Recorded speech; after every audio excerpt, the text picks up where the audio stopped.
I work closely with all the prisons in the state. There's one notorious inmate who likes to jerk off and throw his semen in everyone's face. Fellow inmates, guards, it doesn't matter. Prison guards of Reddit, what's the most disturbing thing you've dealt with? So glad to see you again, viewer. It's been so long. I hope you still remember me. I'm Andrew, your narrator. While you're here, why not hit like and subscribe so we don't miss any more story times together. If you don't, I'll tell your girlfriend you're cheating on her. Oh wait, you don't have a girlfriend. Ha, we got a simp over here. Anyways, hope you did that. Let's get to the good stuff. From when my dad was a guard. 2 prisoners trying to kill a 3rd prisoner. The shank broke, so they put a pen in his ear and stomped on it. It came out his mouth and he lived. Not me, but my cousin. One day she found a guy cutting his dick open and sticking tiny plastic balls inside the wounds, and the inmate wanted it to heal like that, so when he gets out it would pleasure the ladies. I worked in juvenile corrections. One of my kids threw a tantrum before lights out. After lots of questioning, we eventually learned that it was because one of the other kids was threatening to rape him. I knew a prison guard at Winson Green in Birmingham, and he said the most disturbing thing about Fred West was how jovial he was. The officers kept forgetting and laughing at his jokes and stuff and then thinking, this guy sexually tortured his own daughter and buried her in concrete. My dad was installing a ventilation system at a women's prison. He had a nice chat and a sandwich with an inmate. After they said goodbye to each other, a guard told my dad that the woman was sentenced for life because she killed her husband and put the body through a meat grinder. Edit. I'm adding a bit of extra info for people asking for more details. This happened in the 70s, and my dad was working under very lenient regulations.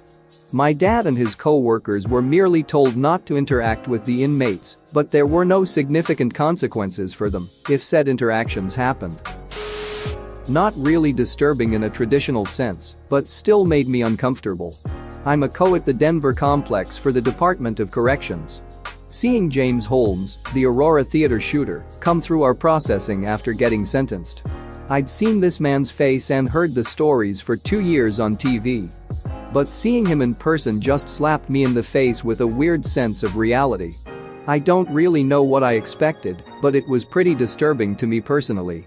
If that doesn't count, then seeing an offender hanging from a sheet in their cell. I had a neighbor who was a co at a juvenile prison in my city. There was a new kid at the prison one day. He was apparently very shy and very quiet. He had the misfortune of sharing a cell with one of the more violent inmates. His second night there, his cellmate unscrewed a screw from a bench and sat on his bed in the middle of the night. When he woke up, he said, "I'ma make you a pirate," and shoved the screw into the new kid's eye. My neighbor was the first co to respond to the kid's calls for help. When asked why he shoved a screw in the new kid's eye, he claimed that he looked at him the wrong way. That's a pretty ducked up situation if you ask me, and not one I'd like to deal with under any circumstances. My dad used to work as a co, and he would never tell me any stories about his time there until one day of constant badgering. He told me the tale of the Easter surprise. Easter morning, one of the inmates thought it would be a brilliant idea to get completely naked and shove a toilet scrubber all the way up his ass, so the only part visible was his bristled bunny tail. He then proceeded to scream that he was the Easter bunny while trying to hop around and avoid the oncoming guards. Former prison guard. I had to escort a new prisoner to medical. I had no idea why until we got to medical. He had bandages all over both legs and he walked stiff-legged, couldn't bend his legs. When he sat down, the nurse started removing bandages to expose rotted, abscessed flesh. He was a heroin addict and was injecting in his legs. His legs were so swollen and gangrenous that the smell almost put me down. When he tried to bend his right leg, the skin split and infection oozed all over the floor. The doctor looked at me and immediately called for another guard to come to the room. I asked what was wrong and she said, "You're going into shock. I need you to leave before you pass out." Surprised at what she said, I protested, but she demanded that I leave. On my way out, I started to feel lightheaded. I looked in a mirror and noticed that I was sheet white, normally a brown guy. I've seen people hanging. I've seen people stabbed and shot. I saw a guy blow his head off with a shotgun. When I was in the Corps, I've pulled burned bodies out of a crashed CH-53E. This, by far, was the worst thing I've ever seen. My friend's mom was a prison guard when I was younger. We went there our whole class, and she told us about how inmates would break down mentally. One story I remember her telling multiple times. She was on night shift and was suddenly alerted by screams of help. The screams came from a cell, and her being careful, she looked inside the door window. There, in the farthest corner, an inmate was on a chair, screaming, pleading for help, and trying to avoid something on the ground. "Mom. What's wrong, inmate? Inmate. It's the chickens. Please get them out." While still standing on the chair, jumping and crying. "Mom. What chickens? Where are they? Inmate. Everywhere, please get them out." So my friend's mom opened the cell door and guided the invisible chickens out. The inmate calmed down, but as my friend's mom closed the cell door, he screamed, "You forgot one."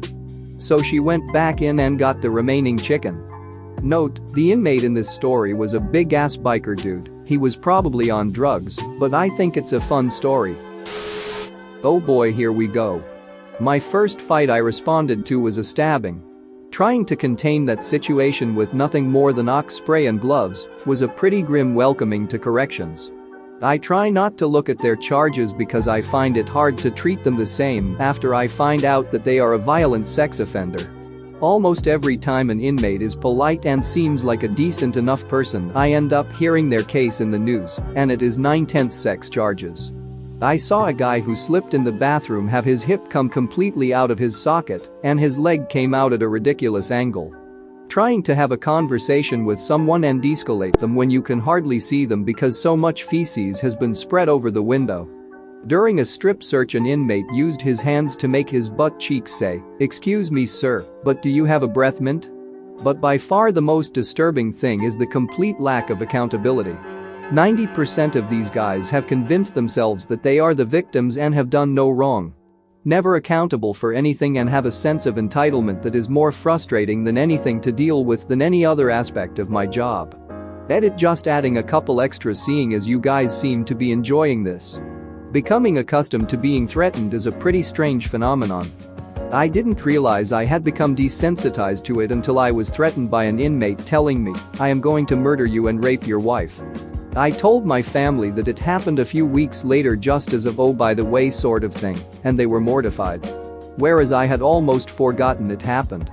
An inmate who was infamous for packing drugs in his rectum came in and completed his dry cell stint in segregation. Other inmates didn't believe him when he told them he didn't have any drugs on him this time, so they decided to check for themselves. They accomplished this with a Dasani water bottle enema. The host of medical conditions you see during strip searches is alarming at first. The list contains testicles the size of mangoes, genital warts larger than their penis, 8 lesions, always make me gag, and of course penis amputations always catch you off guard. Not me, but a past co-worker. He was a prison guard for years. So many stories, best was finding the cell of a lifer literally covered in his dead cellmate's blood. Lifer had killed the cellie that night and meticulously covered the cell floor, walls and ceiling in blood. Lifer thought this would get him into a solitary cell. It did not. My co-worker got to be the one to introduce the new cellmate into the cell while the smell of blood was still in the air. New cellie did not last long. Lifer got transferred after that. Edit. Okay, more stories. Lots of sex stuff. Guards had to learn which inmates enjoyed prison sex versus which did not. They had to check on disturbances noise. Co-worker learned quickly which inmates were enjoying themselves and which inmates needed to be protected. Seeing fisting up close. Said it smelled, but all involved were enjoying themselves. Watching men come into the prison as men, then start buying women's things from commissary or getting them somehow to make their cellie husband happy.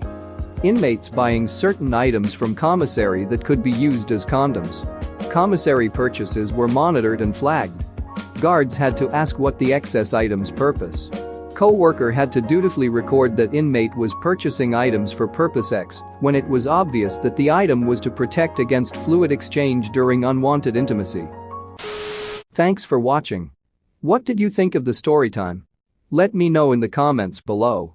If you liked the video, smash that like button and subscribe so you don't miss any more story times.